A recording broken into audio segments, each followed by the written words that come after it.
Hi friends, welcome to our channel. இந்த channel நம்ம இப்போ என்ன வீடியோ பார்க்க போறோம்னா ரீசெண்டா மரகத நாணயம் பார்ட் 2ல இருந்து ப்ரோமோ ரிலீஸ் பண்ணியிருக்காங்க.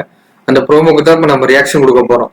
இந்த வீடியோ உங்களுக்கு பிடிச்சிருந்துச்சுன்னா லைக் பண்ணுங்க, ஷேர் பண்ணுங்க, சப்ஸ்கிரைப் பண்ணுங்க. அடுத்து இந்த வீடியோக்கு ரியாக்ஷன் கொடுக்கணும்னு மறக்காம கமெண்ட்ல போஸ்ட் பண்ணுங்க. இப்போ வாங்க வீடியோக்குள்ள போலாம்.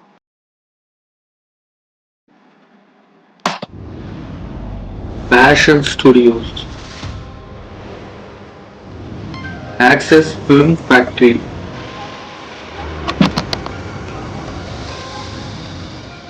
ஏய், அந்த மரகத நாணயம் தானே? ஏய்,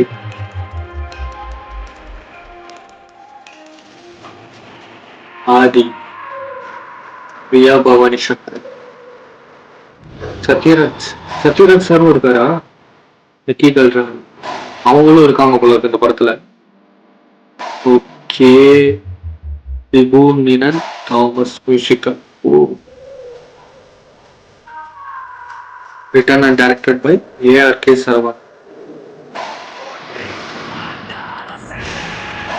Hey.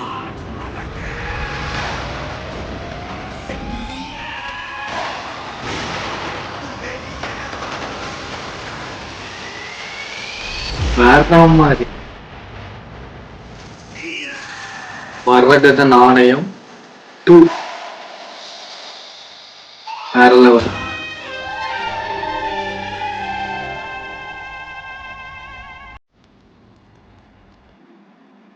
ஓகே, ப்ரோமோ பார்த்தாச்சு. ப்ரோமோல வந்து கதையை பத்திலாம் எதுவும் சொல்லல. இதுல யார் யார் நடிச்சிருக்காங்க, யார் மியூசிக் பண்ணியிருக்காது, யார் வந்து டைரக்ட் பண்ண போறது, யார் ப்ரொடியூஸ் பண்றது, இதெல்லாம் தான் இதுல காட்டியிருந்தாங்க. மற்றபடி கதையெல்லாம் எதுவும் காட்டல. புது புது ஆக்டர்ஸ் உள்ள வந்திருக்காங்க. அதாவது சத்யராஜ் சாரு, பிரியா பவானி சங்கர் மேம், அவங்கெல்லாம் வந்து புதுசா வந்து இந்த பார்ட் 2ல இருக்கிறாங்க போல இருக்கு. உண்மையிலேயே டிஃப்ரெண்டா இருக்கும்னு நினைக்கிறேன். நல்லா தான் இருக்கும்னு நினைக்கிறேன். ஏன்னா வந்து எனக்கு வந்து இந்த ப்ரோமோ பார்த்த வரைக்கும் எப்படி தோணுதுன்னா, அந்த மரகத நாணயம் பார்ட் 1ல வந்து அவங்க வந்து அந்த மரகத நாணயத்தை எடுத்தனால எப்படி வந்து அந்த சாபத்துக்கு ஆளாகிறாங்க, அவங்கள வந்து அது எப்படி துரத்துது, இதெல்லாம் காட்டினாங்க. அது வந்து ஏன் எப்படி ஆகுதுன்னு ஒரு சின்னதா ஒரு கிளான்ஸ் போட தான் கொடுத்துருப்பாங்க. ரொம்ப வந்து அந்த ஸ்டோரியை வந்து சொல்லியிருக்க மாட்டாங்க. எனக்கு தெரிஞ்சு அந்த ஸ்டோரியை தான் வந்து இந்த செகண்ட் பார்ட்ல சொல்லுவாங்கன்னு நினைக்கிறேன். எனக்கு அந்த மாதிரிதான் தோணுது. ஏன்னா வந்து அந்த ஸ்டோரியை வந்து லைட்டா சொல்லியிருப்பாங்களே தவிர்த்து அது என்ன பண்ணலாம் அந்த மாதிரி ஒரு ஐடியா கிடைக்கிறதுக்காக சொல்லியிருப்பாங்க. மற்றபடி அந்த ஸ்டோரியை வந்து பெருசாலாம் வந்து அது ஏன் இப்படி வந்துச்சு அப்படி வந்துச்சுன்ற அளவுக்கு டீட்டெயில்டாலாம் அந்த ஸ்டோரியை வந்து அவங்க எக்ஸ்பிளைன் பண்ணியிருக்க மாட்டாங்க.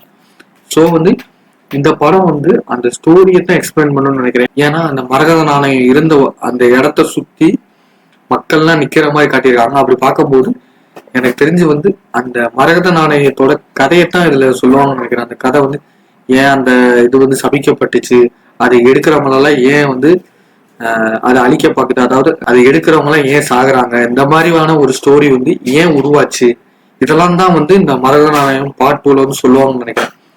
ஒரு ஷார்ட்டா சொல்ல போனா இந்த ஏன் வந்து அந்த சாபம் வந்துச்சு, எதனால வந்து அதெல்லாம் நடக்குது அப்படின்றதான் சொல்லுவாங்க. அது மட்டும் இல்லாம அந்த மரகத நாணயம் எப்படி அந்த ராஜா கையில வந்துச்சு, ஏன் அது சபிக்கப்பட்டுச்சு, அதனால ஏன் இப்படி எல்லாம் இந்த பிரச்சனை எல்லாம் நடக்குது, அதை எடுக்கிறவங்க எல்லாம் ஏன் சாகுறாங்க, இந்த மாதிரி வந்து கதையை வந்து டீட்டெயில்டா அதுல வந்து எக்ஸ்பிளைன் பண்ணியிருப்பாங்கன்னு நினைக்கிறேன்.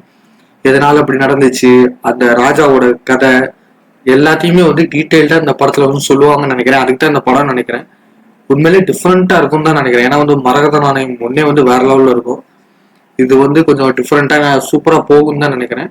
பார்ப்போம், படம் ரிலீஸ் ஆகும்போது பார்ப்போம். இது ப்ரோமோ வீடியோ தான். இதுல வந்து பெருசா எதுவுமே சொல்லல. இதுல வந்து யார் யார் நடிச்சிருக்காங்க, யார் மியூசிக் பண்ணியிருக்காங்க, யார் டைரக்ட் பண்றாங்க, யார் ப்ரொடியூஸ் பண்றாங்க, அவ்வளவுதான் இதுல சொல்லியிருக்காங்க. படம் வரும்போது எல்லாத்தையுமே பார்ப்போம். ஓகேங்களா? இந்த வீடியோ உங்களுக்கு பிடிச்சிருந்துச்சுன்னா லைக் பண்ணுங்க, ஷேர் பண்ணுங்க, சப்ஸ்கிரைப் பண்ணுங்க. அடுத்த இந்த வீடியோக்கு ரியாக்ஷன் கொடுக்கணும்னு மறக்காம கமெண்ட்ல போஸ்ட் பண்ணுங்க. பாய்.